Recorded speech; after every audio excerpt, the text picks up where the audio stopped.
अभी सत्संग करते हुए नेटवर्क की प्रॉब्लम आ गई थी, तो जो हमने आधा सत्संग जो है हमारा उधर कट गया है। उसके बाद हम आगे कंटिन्यू कर रहे हैं, तो आधा दूसरी वीडियो में देखें, आधा अब जो है बाकी का आगे कंटिन्यू कर रहे हैं, आप इसमें सुने। सम्मान प्राप्त करने का यत्न ना करो और ना ही किसी से घनिष्ठ संबंध रखो। सम्मान चित रखते हुए अनंत शांति में स्थिर रहो। संसार यदि प्रेम करता है तो आप उसमें आसक्त ना हो। सतगुरु के चरणों में अत्याधिक प्रेम बढ़ाने का प्रयत्न करो, क्योंकि संसार का प्रेम बंधनकारी और सतगुरु का प्रेम मोक्षकारी है। वास्तविक प्रसन्नता चाहते हो तो सतगुरु को प्रसन्न करने का प्रयत्न करो। ऐसी वाणी बोलो, ऐसे विचार बनाओ और ऐसे कर्म करो जो उन्हें प्रिय लगे। अपनी रूह को नाम रूपी भोजन द्वारा शक्तिमान बनाओ, ताकि शरीर व मन पर विजय प्राप्त कर सके। जिसे जिस वस्तु से संबंध है वह उसका गुलाम या दास है। मायवी दास्तां से मालिक की दास्तां अच्छी है, इसलिए पूर्ण प्रेम मालिक से ही करो। जो वस्तु आंतरिक स्वतंत्रता में बाधक हो और प्रयोग करने में भी भय लगता हो, ऐसी वस्तु अपने पास मत रखो। जो निर्णय आपके विषय में लोग करते हैं वह सुनकर घबराओ मत, विचार करके देखो। जिन अवगुणों के कारण वह निंदा करते हैं वह वास्तव में मुझ में है या नहीं। यदि है तो बहिष्कार करो, उनको निकालो, नहीं तो भविष्य के लिए सचेत रहो। सब लोग तो प्रसन्न हो नहीं सकते और ना ही उनके कहने से कोई अच्छे से बुरा हो सकता है। दुख के समय जो सहारा मिलने में विलंब होता है, उसका कारण यह है कि हम मालिक के बदले दूसरों का सहारा खोजने लगते हैं। जितना शीघ्र मालिक की तरफ जाओगे उतना ही कष्ट जल्दी दूर होगा।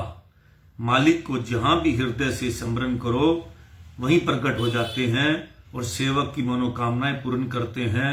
वह उनका प्रण है। कल क्या होगा उसकी चिंता किए बिना मालिक का चिंतन करो। शत्रु तुम्हें अनेक प्रकार से बहकाने और डराने का प्रयत्न करेंगे, फिर भी तुम घबराओ नहीं। विश्वास रखकर ईश्वर का सहारा लो तो ये निश्चय ही आपकी सहायता करेंगे। जब सब बल हार कर एक प्रभु का आश्रय लोगे तो तुम्हें गुप्त सहायता प्राप्त होगी, क्योंकि वे निर्बलों के बल हैं। दुखों में सद्गुरु का स्मरण करोगे तो सुख मिलेगा और सुखों में स्मरण करोगे तो दुख निकट नहीं आएंगे। जैसे पतंग किसी पेड़ से उलझ जाए तो आकाश में नहीं उड़ सकेगी, इसी प्रकार सुरती यदि किसी संसारी वस्तु में अटक कर उलझ गई तो निज स्थान की तरफ नहीं पहुंच पाएगी। संतोषी उसे समझना चाहिए जिसके नाम के अतिरिक्त अन्य सब इच्छाएं समाप्त हो चुकी है। स्वतंत्र उसे कहना चाहिए जिसे सद्गुरु की आज्ञा के अतिरिक्त कोई दूसरा बंधन नहीं। स्वतंत्र ही दूसरों को स्वतंत्रता दे सकता है। जो खुद बंधन में बंधा होगा वो किसी को क्या स्वतंत्रता देगा, और ऐसा ही है। आज आपको कितने सुंदर सुंदर महापुरुषों के ये वचन मिले हैं जिस पे जो है आपने सुने हैं। अगर आप इसको दोबारा सुनेंगे तो आपको बहुत आनंद आएगा, क्योंकि मालिक सीधा सीधा कहते हैं कि किसी भी संसार के चक्कर में मत फंसो। सब झूठ है, झूठा पसारा है। जिस काम के लिए आए हो उस काम करो। मालिक का नाम जपो, और सुख में भी नाम जपोगे तो दुख नहीं आएगा, और दुख में जपोगे तो जो है सुख मिलेगा। इस तरह से हर बात का, पतंग जैसे किसी पेड़ में उलझ जाती है फिर वो उड़ने लायक नहीं रहती। अगर इसी तरह आप संसार में आकर संसारी कामों में उलझ गए तो फिर आप की शक्ति खत्म हो गई, फिर आपको आगे जाने का रास्ता नहीं मिलेगा। निज धाम की ओर आप नहीं जा पाओगे। तो इस तरह प्रभु मालिक ने जो है आपको अब आपको सुनाते हैं सत्संग।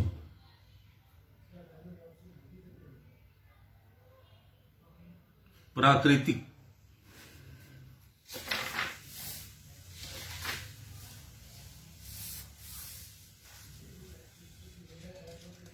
मानव जीवन का समय भक्ति भजन की कमाई का सुदुर्लभ अवसर है।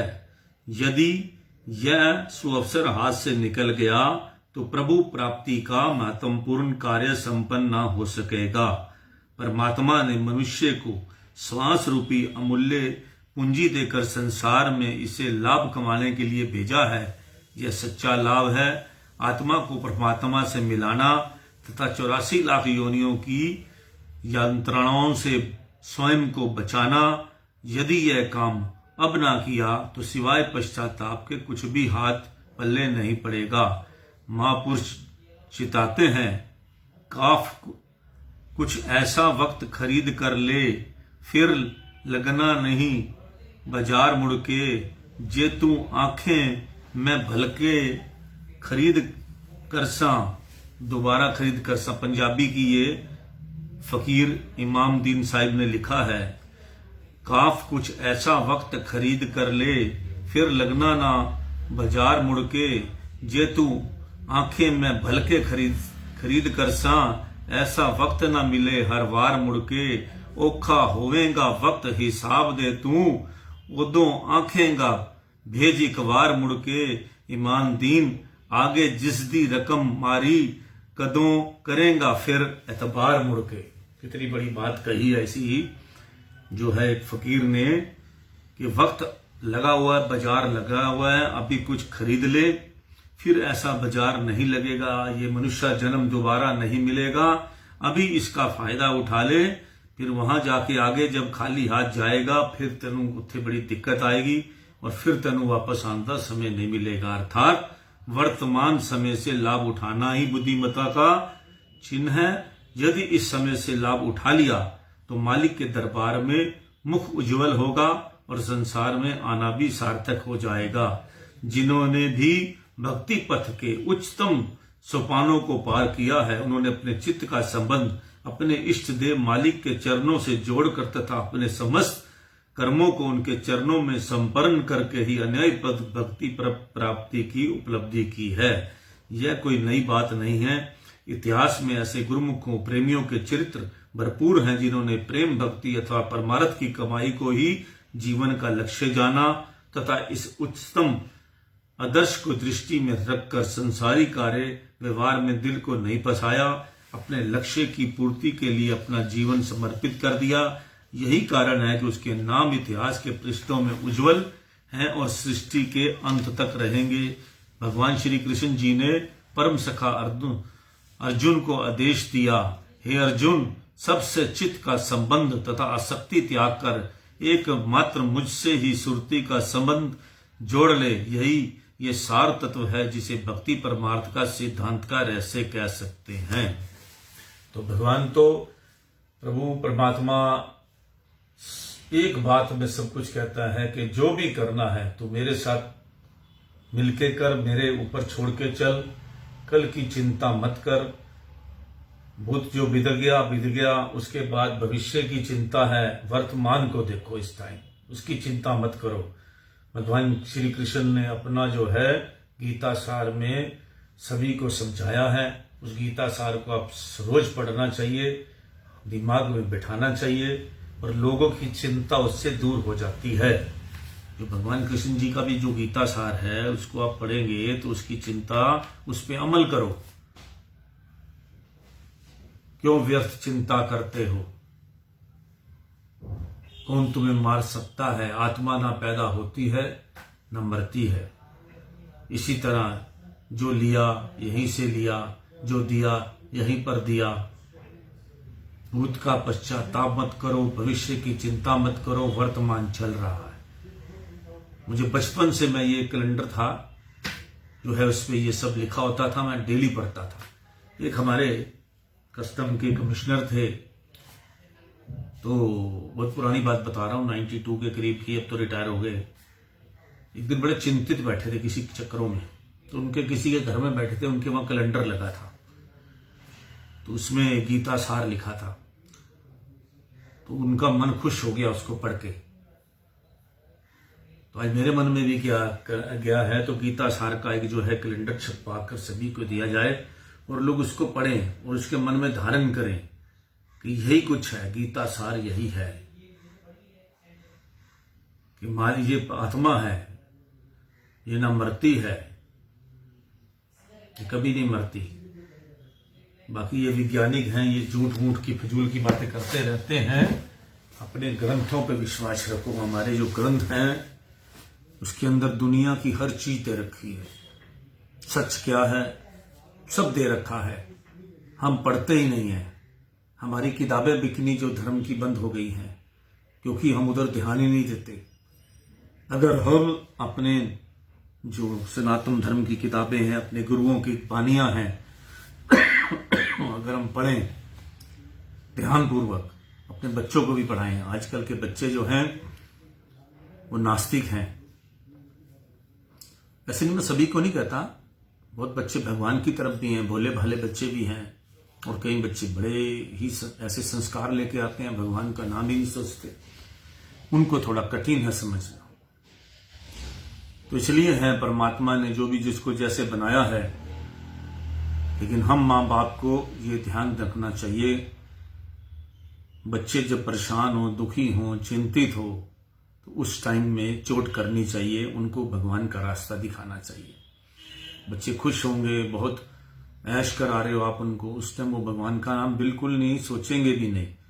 जब थोड़े चिंतित हो, कष्ट में हो, उनको समझ ना आ रही हो, तो ऐसे समय में माँ बाप का फर्ज बनता है कि अपने बच्चों को सही गाइड करें कि बच्चे जो हैं वो प्रभु की तरफ। एक माँ बाप का टारगेट होना चाहिए कि वो किसी भी अपने बच्चों को समझाए कि किसी भी रिश्तेदार, परिवार, किसी पे आश्रित ना रहें। जब भी जो है, अब कुछ बातें मैं अभी क्या बताऊं आपको, अपने बच्चों को कुछ मंत्र सिखाइए छोटे छोटे, जो हमारे गुरु बाणी में भी हैं, सब जगह हैं, कि बच्चे रात को उन मंत्रों को पढ़कर सोएं। भगवान पर विश्वास तभी होगा उनको। ये बचपन से ही आपको सिखाने चाहिए। जन्नी जने तो भक्त जन, या दाता या शूर, नहीं तो जन्नी बांझ भली, क्यों गवावे नूर।